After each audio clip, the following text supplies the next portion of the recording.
नमस्कार दोस्तों, मैं देवेंद्र कुमार त्रिवेदी जो आज आपको चैप्टर पढ़ा रहा हूं उस चैप्टर का नाम है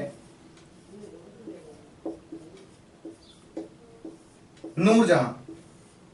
आओ देखते हैं दोस्तों, नूरजहां से क्या क्या क्वेश्चन पुटअप किए जा सकते हैं। आपको याद हो तो अपन ने पिछला चैप्टर जो देखा था उस चैप्टर का नाम था जहांगीर, और जहांगीर में जो उसकी तृतीय बीवी थी, थर्ड नंबर की जो बीवी थी उसका नाम था नूरजहां। और मैंने वहां नूरजहां नहीं बताया था, आपको मैंने कहा था नूरजहां एक अलग से सेपरेट चैप्टर है जिसको अपन अलग से पढ़ेंगे। तो आओ दोस्तों, आज अपन पढ़ते हैं नूरजहां। पहला क्वेश्चन नूरजहां से आ सकता है, इसका रियल नेम यानी वास्तविक नाम। इसका वास्तविक नाम क्या था? तो इसका वास्तविक नाम था मेहरुनिसा। आपसे पहला क्वेश्चन ये पुटअप किया जा सकता है दोस्तों कि नूरजहां का वास्तविक नाम क्या था? नूरजहां का वास्तविक नाम था मेहरुनिसा। नेक्स्ट, इसके पति का नाम क्या था? तो इसके पति का नाम था शेर ए अफगान। लेकिन शेर ए अफगान की मृत्यु हो गई, और मृत्यु कैसे हुई? बंगाल अभियान में। बंगाल अभियान में इसकी मृत्यु हो गई। मृत्यु होने के बाद में ये बेवा यानी विधवा हो गई, और विधवा होने के बाद में ये इतिहासकारकों के द्वारा कहा जाता है कि अकबर की विधवा जो पत्नी थी वहां पर दासी का काम करने लग गई थी। लेकिन बस आप इतना ध्यान रखना दोस्तों कि इसके पति का नाम शेर ए अफगान था। बंगाल सैनिक अभियान में गया हुआ था, वहां उसकी सेना में ही मृत्यु हो गई, यानी युद्ध में ही मृत्यु हो गई। युद्ध में जब इसकी मृत्यु हो गई तो इसने विवाह शादी कर ली, किसके साथ? जहांगीर के साथ, यानी मुगल सम्राट के साथ। अब बात आती है इसने शादी कब की मुगल सम्राट के साथ? तो मुगल सम्राट के साथ इसने शादी की 1611 में। जैसे ही इसने जहांगीर के साथ विवाह किया, यह उस समय की सबसे सुंदर महिलाओं में से एक महिला थी। और वास्तविकता की बात है कि इसने कोई जहांगीर से विवाह नहीं किया। इसकी कहां पर इतनी थी कि यह जहांगीर से विवाह करे? जहांगीर इसकी सुंदरता पर मंत्रमुग्ध हो गया था, एक तरीके से फ्लैट ही हो गया था, और जहांगीर ने फिर इससे विवाह कर लिया। और जहांगीर इस पर इतना ज्यादा स्नेह करने लग गया था कि जहांगीर ने इसको दो उपाधियां दी। एक का नाम था नूर जहां, और दूसरी उपाधि का नाम था नूर महल। नूर जहां इसको इसने कहा था कि यह नूर है, रोशनी है, जहां यानी संसार की। इतनी सुंदर ये महिला है कि संसार को रोशन कर देगी। ये तो इसके द्वारा उपाधि दी गई थी। नेक्स्ट, जहांगीर ने इसके नाम से या इसके चित्र के साथ चांदी के सिक्के चलाए, और ये पहली ऐसी मुस्लिम महिला हो गई है, मुगल काल की महिला हो गई जिसका चित्र चांदी के सिक्कों पर आया। आपसे कई बार क्वेश्चन आएगा दोस्तों, पहली मुगल महिला या पहली मुगल साम्राज्ञी जिसका चित्र सिक्कों पर आया उसका नाम क्या था? नूरजहां। इतनी ज्यादा प्रभावित हो चुका था जहांगीर इससे कि उसने चांदी के सिक्कों पर इसका चित्र बनवाया। यह भी मान्यता है उसके दोनों तरफ चित्र हुआ करते थे, एक तरफ जहांगीर का चित्र होता था, दूसरी तरफ नूरजहां का चित्र होता था। लेकिन होता था या नहीं होता था, आपसे क्वेश्चन जरूर पूछा जाएगा कि चांदी के सिक्कों पर नूरजहां का चित्र किसके द्वारा बनवाया गया? जहांगीर के द्वारा। यह भारत की या मुगल काल की पहली ऐसी महिला जिसका चित्र सिक्कों पर आया उसका नाम क्या था? नूरजहां, जिसका चांदी के सिक्कों पर चित्र पहली बार आया। तो आपसे प्रश्न किए जा सकते हैं कि इसका विवाह फिर उसके बाद में किसके साथ हुआ? जहांगीर के साथ। जहांगीर ने इसको क्या क्या उपाधि दी? नूरजहां और नूर महल की। और इसके लिए क्या किया? चांदी के सिक्कों पर इसका चित्र बनाया, और यह पहली महिला बनी जिसके चांदी के सिक्कों पर चित्र बने। नेक्स्ट, जैसे ही 1611 में जहांगीर से विवाह करती है, इसने अपना एक अलग से गुट बनाया। इसमें 5 सदस्य हुआ करते थे। अब ये 5 सदस्य का जो गुट होता था इसे नूरजहां जुनता के नाम से जाना जाता था। अब ये नूरजहां जुनता क्या चीज होती है वो देखेंगे। पहले दोस्तों एक बार एक कॉमनली क्वेश्चन देख लो जिससे मैं बोर्ड साफ करके आगे आपको समझा सकूं। पहला क्वेश्चन आपसे आ सकता है, नूरजहां का वास्तविक क्या नाम था? मेहरुनिसा। नेक्स्ट, इसके पति का नाम क्या था? शेर ए अफगान। उसकी क्या हुई? मृत्यु। कैसे? बंगाल अभियान में जाने के कारण। नेक्स्ट, नूरजहां ने दूसरा विवाह किसके साथ किया? जहांगीर के साथ। कब? 1611 में। जहांगीर ने इसे क्या क्या उपाधि दी? नूरजहां और नूरमहल की। और जहांगीर ने इसके लिए क्या किया? चांदी के सिक्कों पर इसका चित्र बनाया और ये पहली ऐसी मुगल महिला बनी जिसका चांदी के सिक्कों पर चित्र आया। अब देखते हैं इसके द्वारा बनाया गया गुट।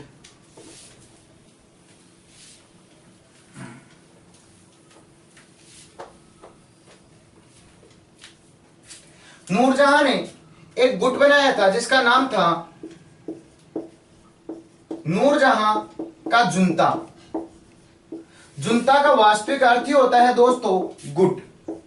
इसमें 5 सदस्य हुआ करते थे और ये जो गुट था इसका टाइमिंग रहा 1611 से 1622 तक।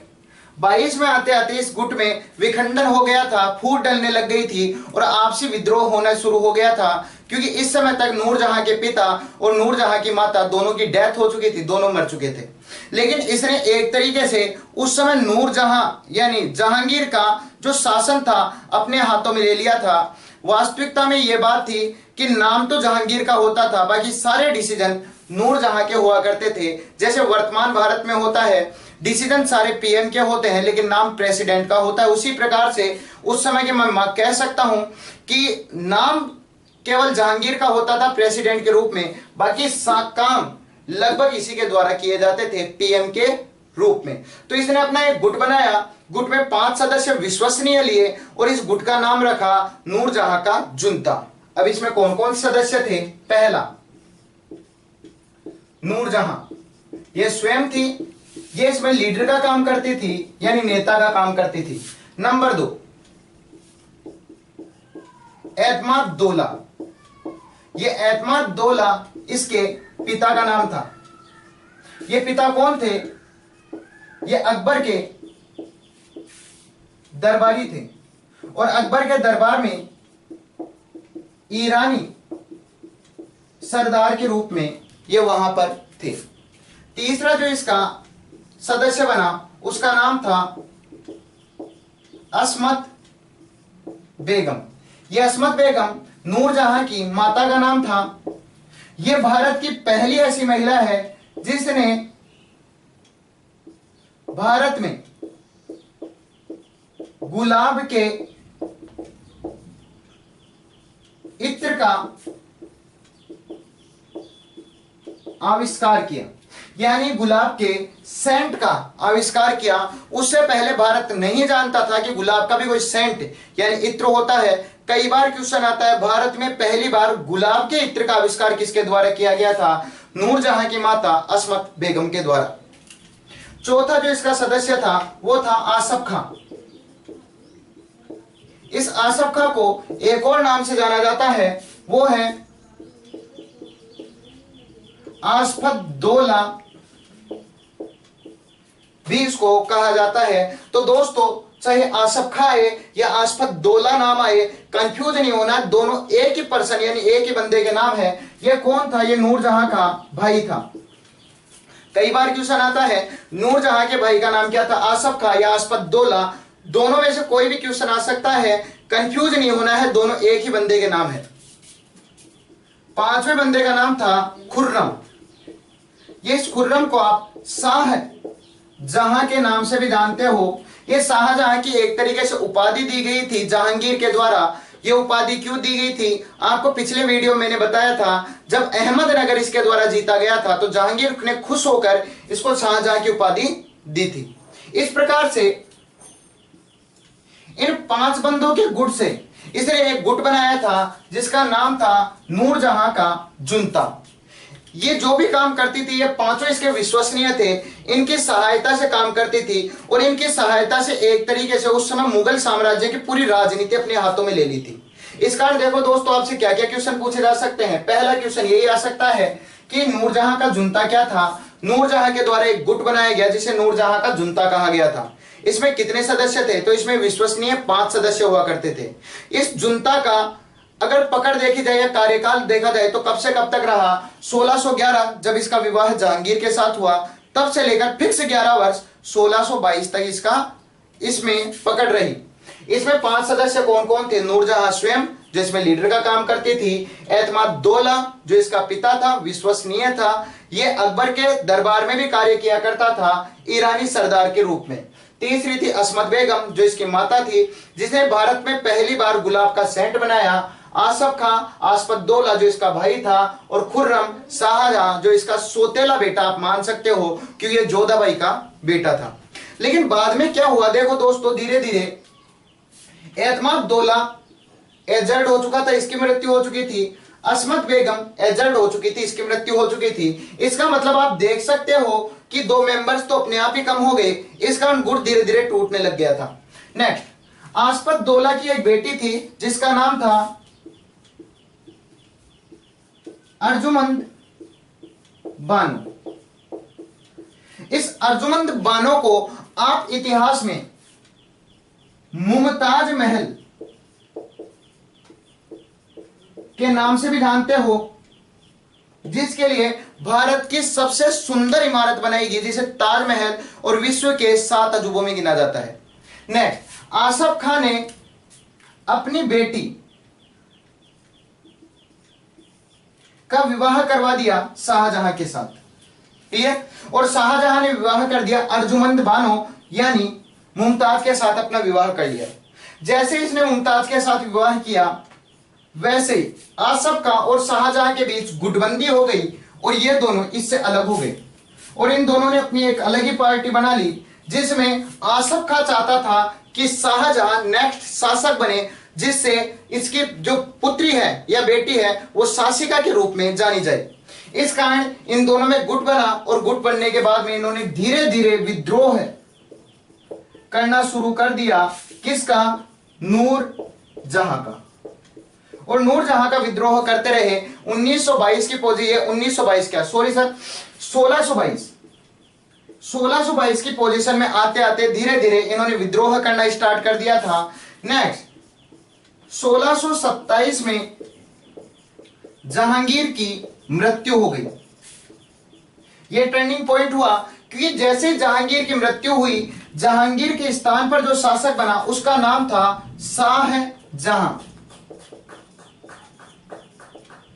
और शाहजहां नेक्स्ट मुगल शासक बन चुका था, नेक्स्ट मुगल बादशाह बन चुका था। जैसे ये मुगल बादशाह बनता है, इसने नूरजहां को राजनीति से अलग करना स्टार्ट कर दिया, और अंत में इसने नूरजहां को लाहौर भेज दिया, जहां पर 2 लाख रुपए पेंशन पर इसे रखा गया। 2 लाख रुपए पेंशन का मतलब 2 लाख रुपए उस समय इसको ईयरली दिए जाएंगे, जिससे ये अपना जो भी कोई कार्य हो सकता है वो कर सके। और अंत में 1645 में नूरजहां की मृत्यु हो गई, और इस प्रकार से नूरजहां का कार्यकाल समाप्त हुआ। क्लियर दोस्तों? और भी इसके द्वारा कुछ काम किए गए हैं, वो अभी बताता हूं आपको इसके द्वारा क्या क्या काम किए गए। लेकिन एक बार इस पूरे को फिर से देखो, क्योंकि ध्यान रखना यहीं से आपके लगभग सारे क्वेश्चन पुटअप होंगे। पहला क्वेश्चन, नूरजहां के द्वारा जो गुट बनाया गया उसका नाम क्या था? नूरजहां गुंता, जिसको नूरजहां के गुट के नाम से जाना जाता था। इसमें 5 सदस्य हुआ करते थे, जो लगभग राजनीति में रहा 1611 से 1622। इसमें 5 सदस्य थे, स्वयं, इसके पिता, इसकी माता, इसका भाई और इसका बेटा। ये बेटा इसका खास नहीं है, ये बात ध्यान रखना, मैंने पिछले वीडियो में बताया था, ये जोधाबाई का बेटा था। क्लियर? नेक्स्ट, धीरे धीरे गुट टूटने लग गया था। 1622 तक आते आते गुट टूटने के कारण माता और पिता की डेथ हो चुकी थी, मृत्यु हो चुके थे, इस कारण 2 सदस्य कम हो चुके थे। अब नूरजहां के पास विश्वास करने लायक 2 ही बंदे थे, भाई और बेटा। लेकिन भाई की बेटी का नाम था अर्जुमंद बानो, जिसको मुमताज के नाम से जानते हो। भाई ने शादी करवा दी उसके शाहजहां के साथ, और शाहजहां से जैसे ही शादी हुई, आसफ खां और शाहजहां में गुटबंदी हो गई, दोनों एक हो गए। अब आसफ खां चाहता था कि शाहजहां के हाथ में राजगद्दी आ जाए, जिससे शाहजहां तो राजा बने यानी बादशाह बने, और उसकी जो बेटी है मुमताज वो बेगम बने। क्लियर? इस कारण एक तरीके से इन्होंने विद्रोह करना शुरू कर दिया था, किसका? नूरजहां का, और ये स्टार्ट कर दिया था 1622 के समथिंग। इसी समय क्या हुआ, 1627 में जहांगीर की मृत्यु हुई, और जहांगीर की मृत्यु होते ही शाहजहां को बादशाह बना दिया गया। शाहजहां जैसे ही बादशाह बने, उन्होंने नूरजहां को धीरे धीरे राजनीति से दूर करना स्टार्ट कर दिया, और एक तरीके से कहा जाए तो उस समय कहा भी जाता था कि शाहजहां ने नूरजहां को राजनीति से संन्यास ही दिला दिया था। अंत में इसने लाहौर इसको भेज दिया 2 लाख वार्षिक पेंशन पर कि इसको वार्षिक 2 लाख रुपए दिए जाएंगे, और अंत में लाहौर में ही 1645 में नूरजहां की मृत्यु हो गई। अब देखते हैं आगे इसके द्वारा क्या स्पेशल काम किए गए थे। अब देखते हैं नूरजहां का स्थापत्य, कि नूरजहां ने क्या क्या स्थापित करवाया, यानी इसके द्वारा क्या क्या बनाया गया था। तो आओ दोस्तों देखते हैं इसके द्वारा क्या क्या बनाया गया, जिसमें एक चीज तो वेरी मोस्टेड ही इसने बनाई। सबसे पहले वो ही देखते हैं, इसके द्वारा एक मकबरा बनाया गया था, एतमाद दौला का मकबरा। ये मकबरा क्यों बनाया गया? अपने पिता की याद में। नेक्स्ट, कब बनाया गया? तो ये बनाया गया 1626 में। नेक्स्ट, कहां बनाया गया? तो यह बनाया गया आगरा में। नेक्स्ट, इसमें ऐसी क्या खास बात थी जो आज तक नहीं हुई? एतमाद दौला के मकबरे में भारत में पहली बार एक पद्धति का प्रयोग किया गया था जिसका नाम था पित्रादूरा शैली। भारत में पहली बार पित्रादूरा शैली स्थापत्य कला में प्रयोग की गई। आपसे पूछा जाएगा वेरी मोस्टेड कि भारत में पहली बार पित्रादूरा शैली का स्थापत्य में प्रयोग कब किया गया था? 1626 में। कहां किया गया था? आगरा के एतमाद दौले के मकबरे में। अब सबसे बड़ी बात आती है, ये पित्रादूरा शैली क्या चीज होती है? तो दोस्तों क्या होता है, स्थापत्य कला, जब भी अपन कोई बिल्डिंग्स बनाते हैं तो बिल्डिंग्स में जो प्राकृतिक पत्तियां होती हैं पेड़ों की, फूल होते हैं, और कुरान की जो आयत होती है उनका भी उत्कीर्ण कर दिया जाता है, उनको भी साथ के साथ ही स्थापत्य कला के रूप में उसके ऊपर लिखते हुए चलते हैं। अभी इसको आप आर्किटेक्चर के रूप में ले सकते हो कि साथ के साथ फूल, पत्ती और कुरान की आयतों को भी इनके बीच में लिखते हुए चलते हैं, यानी बिल्डिंग के बीच में ही लिखे हुए ये रहते हैं। जो आप कई बार देखोगे, ये एक बहुत सूक्ष्म कारीगरी होती है, जो आप देखो तो बिल्डिंग में साफ के साफ आपको लिखे हुए दिखाई देंगे। इसे कहा जाता है पित्रादूरा शैली। भारत में पहली बार पित्रादूरा शैली यानी किसी बिल्डिंग में कुरान की आयतों को पहली बार इसके द्वारा लिखा गया था। नेक्स्ट, ये पूरा का पूरा जो मकबरा था ये संगमरमर से बना हुआ था, पूर्ण रूप से सफेद और पूर्ण रूप से संगमरमर से बना हुआ था। इस कारण कई इतिहासकारों का यह भी कहा गया है कि यह ताजमहल का पूर्वगामी भी इसे माना गया है, क्योंकि कहा जाता है इस मकबरे को देखकर दूसरी बार शाहजहां ने एक नया मकबरा बनाने की कोशिश की थी। जो मुमताज के लिए मकबरा बनाया गया था वो कोई महल नहीं था दोस्तों, और यह भी कोई महल नहीं है दोस्तों। कहा जाता है कि इस मकबरे को देखकर ही वो प्रेरित हुआ था शाहजहां, और उसने ऐसे ही एक मकबरे को बनाने की कोशिश की थी जिसे आज अपन ताजमहल के नाम से जानते हैं। इस कारण कई बार यह आ जाता है कि ताज महल का पूर्वगामी किसे माना जाता है? तो एतमाद दौले के मकबरे को माना जाता है। वेरी मोस्टेड क्वेश्चन बनेंगे दोस्तों। आपसे पूछा जाएगा एतमाद दौले का मकबरा किसके द्वारा बनाया गया? नूरजहां के द्वारा। क्यों बनाया गया? पिता की याद में। कब बनाया गया? 1626 में। कहां बनाया गया? आगरा में। क्या खास बात है? भारत में पहली बार पित्रादूरा शैली का प्रयोग किया गया। ये पित्रादूरा शैली क्या है? स्थापत्य के रूप में फूल, पत्ती व आयतों को बिल्डिंग्स में लिखना। नेक्स्ट, ये किससे बना था? पूर्ण रूप से संगमरमर से, पूर्ण रूप से सफेद बना हुआ था। इस कारण कई बार कहा जाता है ये ताजमहल का पूर्वगामी है। नेक्स्ट, इसके द्वारा दूसरा जो काम किया गया वो जहांगीर की मृत्यु होने पर जहांगीर का भी मकबरा बनाया गया। ये जहांगीर का मकबरा कहां बनाया गया था? ये शाहदरा में बनाया गया था। अब बात आती है इसे शाहदरा में ही क्यों बनाया गया? क्योंकि शाहदरा में ही जहांगीर को दफनाया गया था। ये शाहदरा कहां पर पड़ता है? वर्तमान में ये जो जगह है, प्लेस है, ये पाकिस्तान में जा चुका है। लाहौर उस समय भारत में हुआ करता था। तो तो लाहौर के पास ही एक शहर है जिसको शाहदरा शहर के नाम से जाना जाता है। वहां पर एक नदी बहती है, रावी नदी। उस रावी नदी के तट पर इसको दफनाया गया था। इस कारण नूरजहां ने जहांगीर की याद में एक मकबरा बनाया जिसका नाम था जहांगीर का मकबरा। यह बनाया गया लाहौर के पास शाहदरा शहर में। नेक्स्ट, क्यों? क्योंकि यहीं पर जहांगीर को दफनाया गया था। इस प्रकार से नूरजहां के द्वारा दो स्थापत्य कराए गए। एक पिता की याद में एतमाद दौला का मकबरा, वेरी मोस्टेड क्वेश्चन रहेंगे क्योंकि इसमें पहली बार पितरादुरा शैली और ताजमहल का पूर्वगामी है। दूसरा जहांगीर का मकबरा जो शाहदरा में बना हुआ है। क्यों? क्योंकि इसको शाहदरा में ही दफनाया गया था। इस प्रकार से इसके द्वारा कुछ स्थापत्य कलाएं कराई गई। यह है नूरजहां। किस प्रकार से नूरजहां मुगल साम्राज्य में आती है, किस प्रकार से मुगल साम्राज्य की भागदौड़ अपने हाथ में लेती है, किस प्रकार से केवल मात्र 11 साल के अंदर अंदर इसके हाथ से मुगल साम्राज्य निकल जाता है और किस प्रकार से अंत में लाहौर में पेंशन पर जीते हुए इसकी मृत्यु हो जाती है। ओवरऑल जितनी भी डिटेल है वो सब आपको बताई गई है। नूरजहां से इससे बाहर कोई क्वेश्चन नहीं आएगा। धन्यवाद।